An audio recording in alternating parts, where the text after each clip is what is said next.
Well, they've released this poor old age pensioner in Hither Green, but they've had to take him back into protective custody. Protective custody he is now in for defending his hearth and home, which of course is another heap of disgrace upon disgrace. He should have been taken into protective custody to start with, not arrested. You don't need to arrest somebody to conduct an inquiry, for God's sake. It makes you wonder who on earth is running the training programmes these days. Now, I think the reason that he's not been charged is because of the national outcry.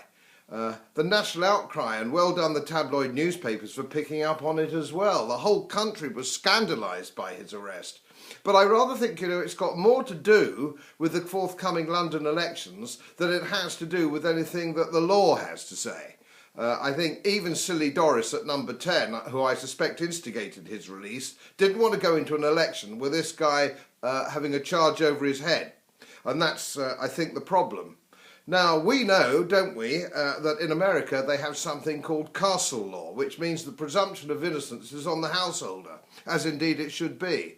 And so somebody in America, in most states in America, you're protected by castle law. If they're there in the middle of the night, basically speaking, the deal is they get what's coming to them, and quite right too. And that's how the American law works. And in fact, in common law in this country, that's how it used to work too. And you can go back to Sir Edward Coke's diktat, as it were, that the Englishman's home is his castle, and that was, my old law exams, I nearly remembered it, 1628, the Institute of the Laws of England. An Englishman's home is his castle, as so it should be.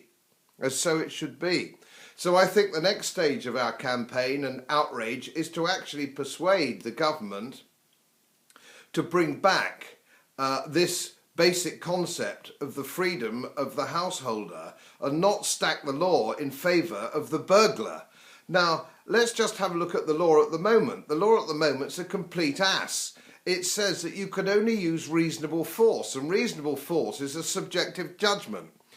It could go to trial for weeks on what is considered to be reasonable force. A jury advocates on both sides. Or just have a little think about this lunacy. It's the middle of the night. You hear burglars breaking into your house downstairs. You're half asleep. You're absolutely terrified. You don't know whether they're going to be armed or not. You don't know how many of them there are. How can you possibly make any assessment of the situation, which is totally and utterly subjective? Imagine, here we are. You pick up the phone. You pick up the phone, don't you? You pick up the phone and you see if you can find your lawyer in the middle of the night, and then your lawyer wants to know how many of them there are, and are they armed, and then he needs to get counsel's opinion. Are we mad? Can we possibly go through this kind of stupid nonsense? If the bad guys are in your house in the middle of the night, they're there to do you or your property harm. So the presumption of innocence simply has to be on the householder. And if you break into somebody's house and you get what's coming to you, well, I'm sorry, that's just tough shit. So let's get the law changed. Let's incorporate castle law from America, and let's not go back to this stupid nonsense that the lefties, fluffies and snowflakes have heaped upon us. I'm fed up with it, and I know now that you are.